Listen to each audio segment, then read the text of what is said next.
General Hospital spoiler reveal that Willow carried a hatred that she never intended to feel. A cold, quiet, suffocating fury that pressed against her ribs every time she looked at Drew.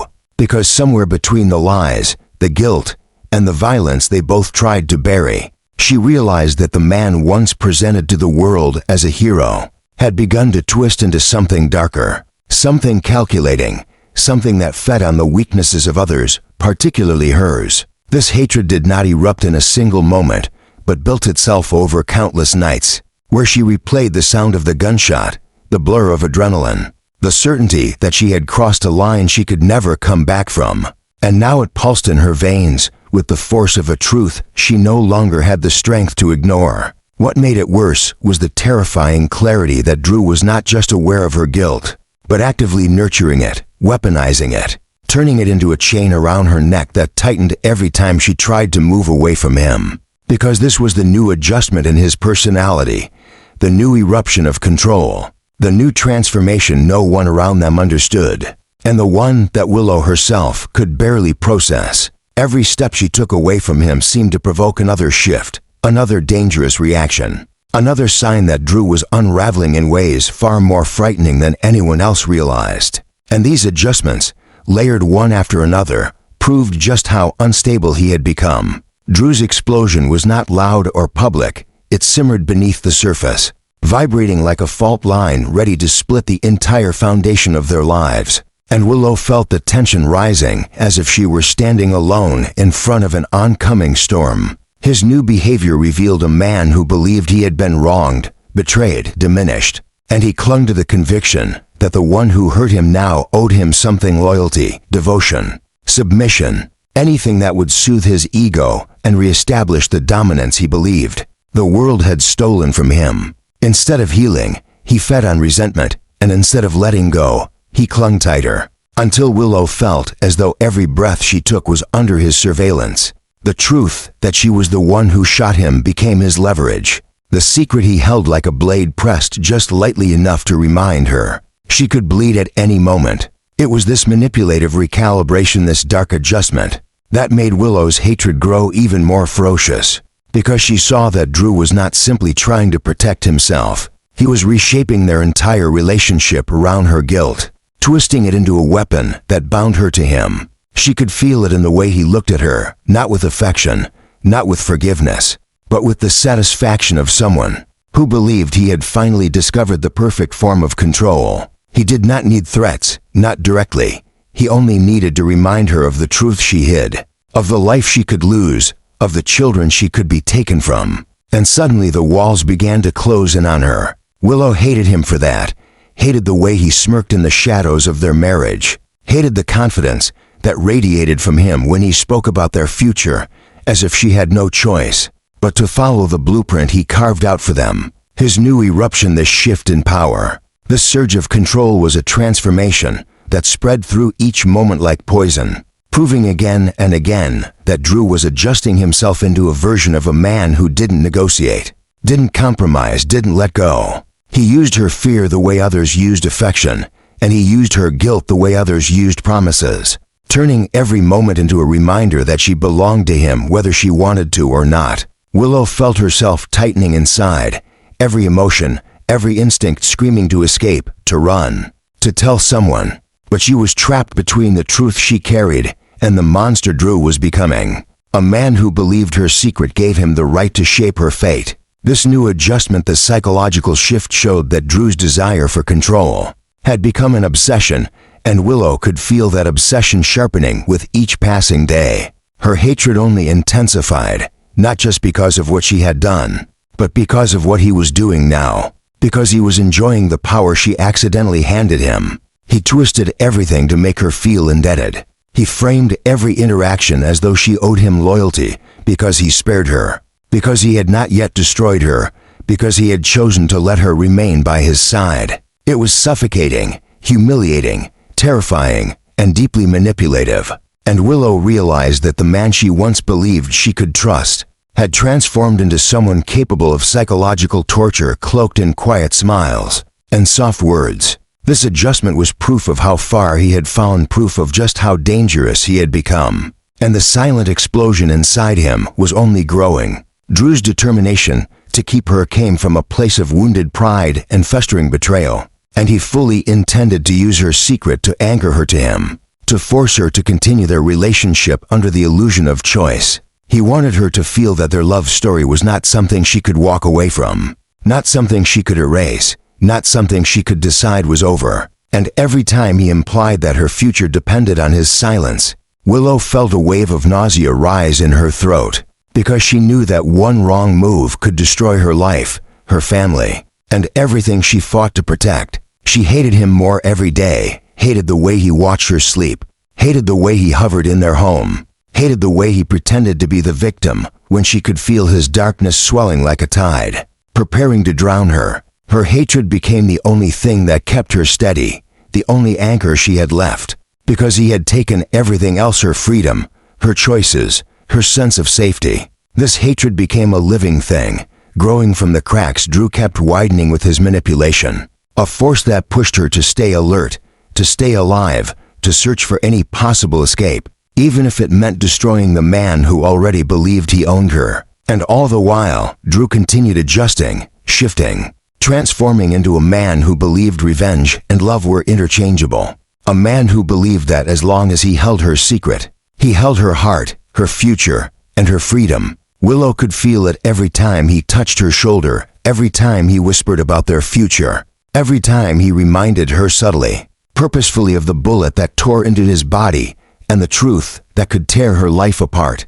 The new Drew, born from betrayal and obsession, believed that his eruption was justified, that his control was necessary, that Willow's fear was simply the price of keeping her in his life. Willow knew this adjustment was only the beginning, a prelude to something darker, something far more dangerous, and as her hatred grew, so did her resolve. She would survive him. She would endure this nightmare, and one day she would break the chain he wrapped around her throat, even if it meant confronting the darkest truth about herself, and the even darker truth about the man who refused to let her go. Nina, Liesel, and Liz had each seen enough darkness in Port Charles to recognize the subtle signs of danger, long before the rest of the world noticed, and all three could sense almost instinctively that something was unraveling inside Willow's life, something she herself was struggling to hide beneath carefully constructed smiles and clipped reassurances that convinced no one. It began with the smallest things,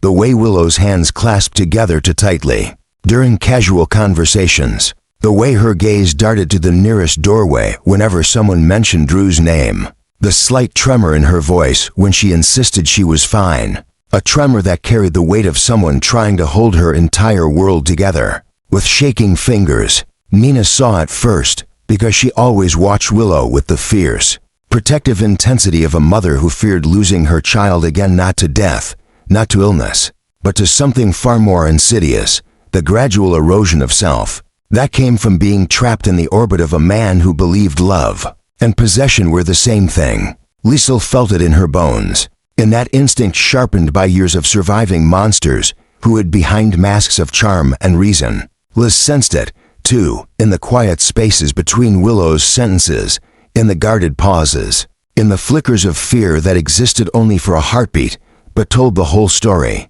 And the deeper they looked, the clearer it became that Willow was no longer merely living with Drew, she was living under him, beneath him, behind the bars of a control he was tightening day by day. This was the new obsession forming inside Drew, a psychological mutation that had taken root the moment he remembered the truth. Willow had shot him. Instead of facing that truth with integrity or mercy, he twisted it, held it close, sharpened it, turning it into both shield and weapon. Drew believed he had been wronged in a way that entitled him to rewrite the rules of their relationship, and he began adjusting every part of his life to revolve around that belief. This adjustment was not loud or dramatic. It was a quiet reconstruction of power dynamics so subtle that anyone not paying attention would have called it devotion.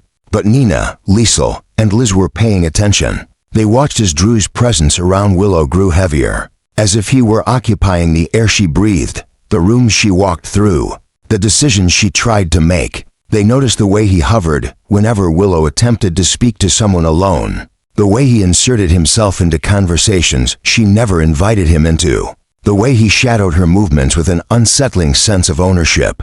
And Willow, who once moved with the gentle steadiness of someone who believed in hope, had begun moving like prey. The change in Drew was unmistakable. His new eruption, this unnerving transformation in his demeanor, was a sign that he had crossed a threshold inside himself. He no longer wanted reconciliation or partnership. He wanted control, total and absolute. And he believed Willow owed it to him, because she was the one who pulled the trigger. This was the adjustment that terrified Nina the most, because she recognized the pattern, a man nursing a wounded ego. Convinced that the woman who hurt him must compensate for his suffering, Liesl saw madness beginning to bloom behind Drew's composed exterior, a type of manic entitlement she'd seen in other broken men, who convinced themselves they were victims while actively destroying those they claimed to love.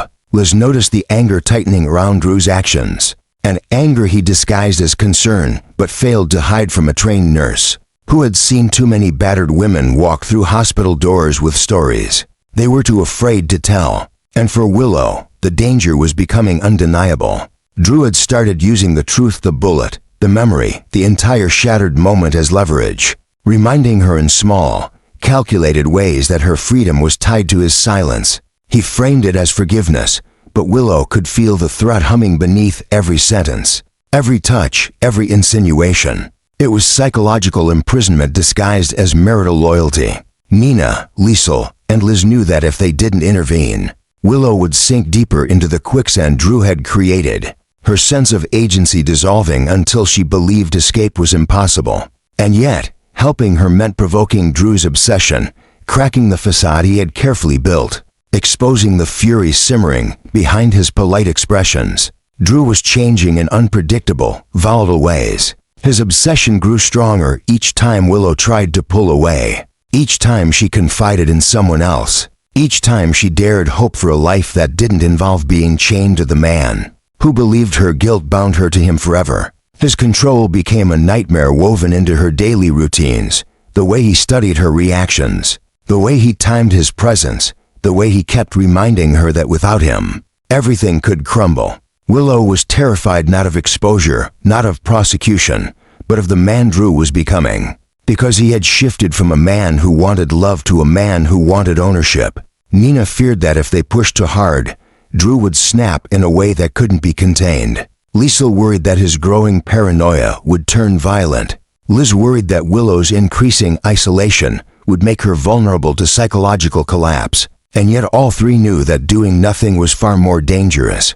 Willow's danger was not looming in some distant future, it was happening now, tightening around her like invisible wires. She was beginning to flinch when Drew spoke her name. She was beginning to hide bruises of the soul, the kind that left no mark on the skin, but carved deep scars into the spirit. She was beginning to believe she had no way out, and that was the most dangerous shift of all, because once a woman believes she cannot escape, the man holding her captive gains full power. Nina refused to let that happen. Liesl refused to let history repeat itself. Liz refused to watch another woman's light fade. Together, though unspoken, they began preparing for war, a quiet war fought in shadows and whispers, in careful questions and subtle interventions, because Drew's obsession had gone too far, and Willow's fear had become too real. And in the darkest corners of Willow's heart, beneath the fear and the guilt, a new realization began to form, the realization that if she didn't find a way to break free,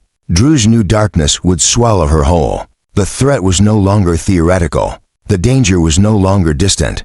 Willow was standing on the edge of something catastrophic, and all three women knew that the next move Drew made could change everything in ways none of them were prepared for. This was the new battle. This was the new obsession. And this was only the beginning. Drew had crossed a line that neither Willow nor anyone in Port Charles had ever imagined. A line so thin and precise that it was almost invisible until suddenly it wasn't. Until suddenly it became a wall, a trap, a prison that wrapped itself around her life so quietly that she didn't even realize. When she stopped breathing freely, he had always been a man who prided himself on righteousness, on justice, on being the victim of circumstances beyond his control. But now he had become the architect of circumstances designed to crush Willow's spirit inch by inch. He held her secret the truth that she was the one who shot him like a relic, a sacred weapon he polished in the shadows and lifted whenever Willow dared to consider leaving. He didn't have to shout.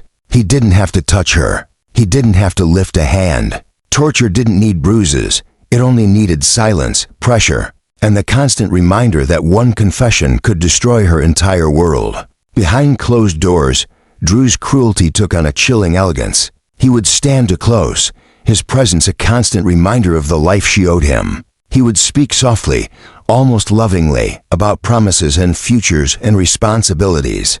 But beneath the softness was a blade, and Willow felt every inch of that blade pressing against her life, especially now, when she might be carrying his child. The possibility of pregnancy had detonated inside her like a bomb, not with joy or anticipation, but with dread so heavy it settled into her bones. It was a twisting, nauseating realization that her body, which had suffered so much, which had already given life, which had fought death itself, was now betraying her once again. If she was pregnant, the child would tie her to Drew in a way more permanent, more suffocating, more irreversible than any secret or threat ever could.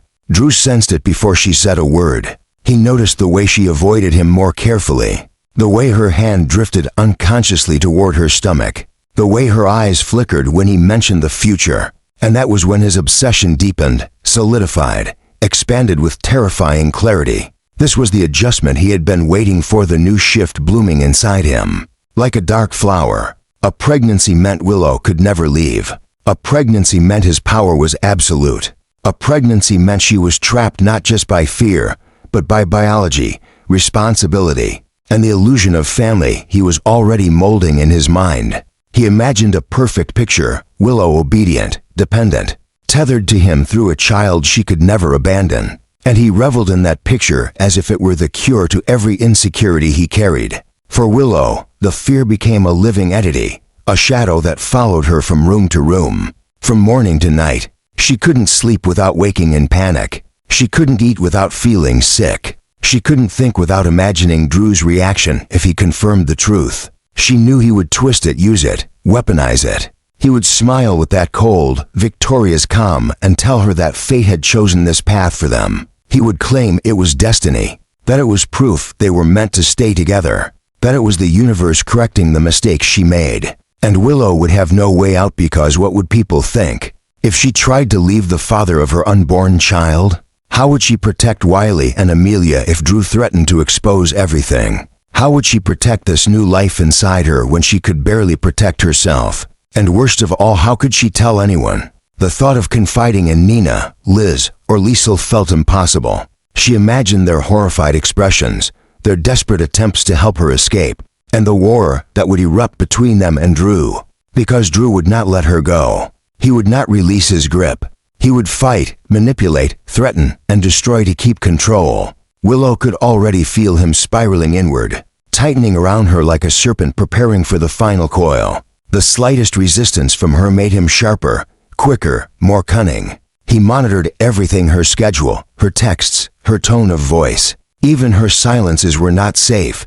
He dissected them, twisted them, assigned meaning to them. And Willow realized that she wasn't living with Drew anymore. She was being studied, analyzed, cornered by a man who believed he had earned the right to own her. The possibility of pregnancy heightened everything. It amplified Drew's possessiveness. It magnified Willow's fear. And it turned their already toxic dynamic into a battlefield where every breath Willow took felt like a step deeper into danger. She was terrified of confirming the truth, terrified of denying it, terrified of what Drew would do either way. It was the ultimate trap, a maternal instinct warring with the instinct to run. She could feel the shift inside her, a tidal wave of dread, a sense that her life had just pivoted into a new, darker chapter. And Drew sensed it like a predator sensing weakness. He began hovering more, watching her more, smiling in that soft, chilling way that suggested he already owned the outcome. He would touch her shoulder with quiet possession, tilt his head,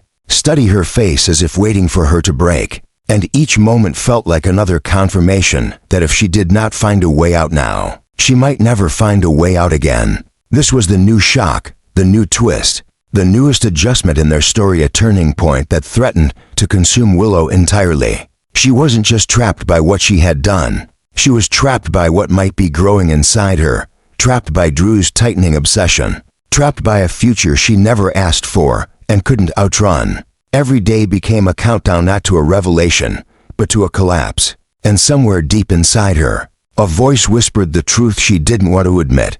Drew didn't just want control. He wanted permanence. He wanted ownership sealed in blood. He wanted a child to bind her forever. And if the test came back positive, Willow knew the nightmare would truly begin.